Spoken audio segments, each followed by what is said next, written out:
In this documentary, I'll be looking into women's football and how it has transformed in terms of the popularity that it now brings, as well as the coverage and equality.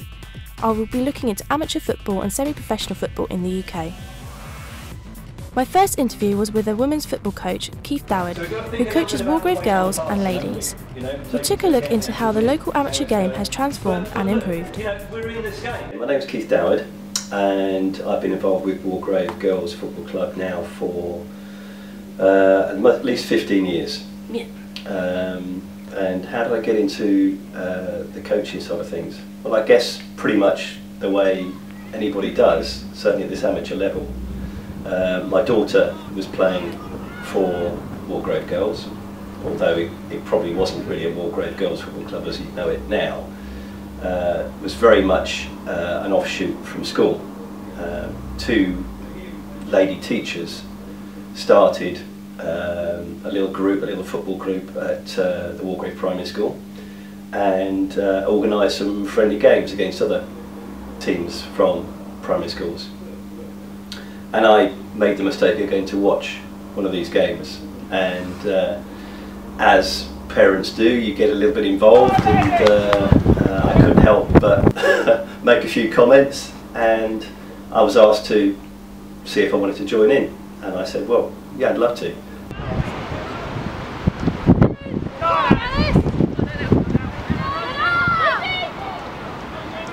How Walgrave Girls has developed from that first involvement has been phenomenal. It's been a massive, massive leap, and I think that's really down to people wanting to get involved with the club and wanting to make it a bit more serious.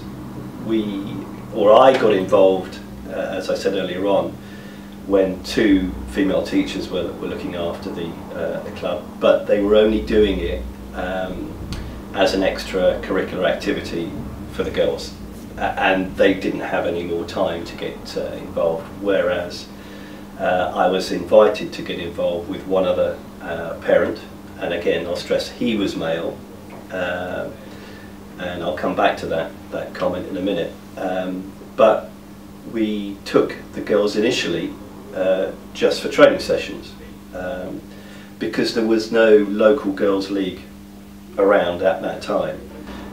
We got involved very early on in the SCML, and we applied to join. They said that's fine, but then we realised that from Steve and myself's perspective, if we were going to offer these girls any quality and future, we ourselves had to be a bit more serious about it, and that's when we decided that we should get a bit of coaching training as well. So we both enlisted onto the FA coaching level 1 courses,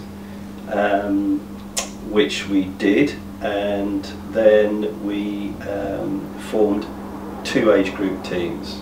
We had an under 13s league team and I think an under 11s team at that stage. And from that point on, from having 2 teams,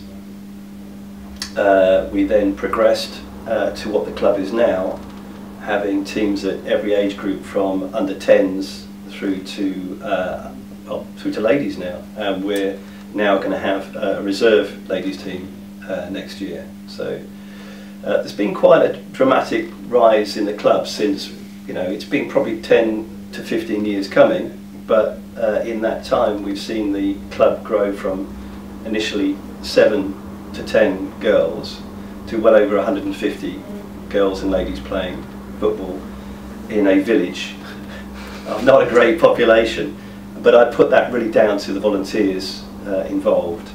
And I'd like to go back to what I said about the fact that it's mostly men involved with it, and it's quite disappointing for me to still be saying that, but we are still trying to find ladies coaches who will come on board. It still seems to be men who are involved, whether that's because the ladies just don't have the confidence, or maybe it's the makeup of the population in Walgrave, the village itself, that we don't have many sporting women who want to get involved with running and coaching a club. I don't know, but that's one of my big bugbears, which I hope I will be instrumental in putting right which is part of the reason we're having a ladies team, was so that we can recycle some of those ladies back into coaching some of the younger girls as well. So. I then went to talk to PC Darren Bolcombe at Brighton Police Station, who gave me an insight into sexist abuse at the AMEX Stadium, home to Brighton Football Club. The sexism side of football, it's quite an interesting one, because there's nothing really in legislation from a, we struggle with homophobic stuff for legislation, and we use the Public Order Act. We do have some female officials, but we tend to find, thankfully, in the 21st century, that they are accepted as part and parcel of the game.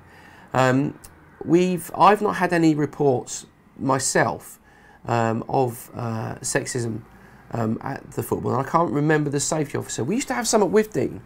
We had two lady officials who were regularly at Withdean, and there was some, you could hear comments. And again, it almost now is self-policing. We find it, the people may say that, and they're dealt with by the fans as dinosaurs, or they're actually seen, and I think they're seen as an official as opposed to their sex, which I think, again, we shouldn't have to have these conversations in the 21st century, but we do have to. There is a lot of pressure. I still find it amazing, and I don't know how people get away with it, that women are paid less than men to do the same role. I can't fathom that. It doesn't make any sense to me.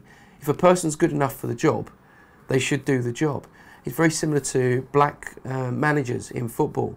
I think there's only 4 in football, one of them being at Brighton, Chris Hughton. And in fact, we had Brighton played, which team they played? Huddersfield, and yes, Chris Hughton, and the ex-Charlton manager whose name escapes me. Chris Powell, thank you. You know your football. And I'm surprised, and I'm glad though, but I'm surprised no one ran a story on that, having 50% of black managers at the Amex that day. So it's not something that has reared its ugly head.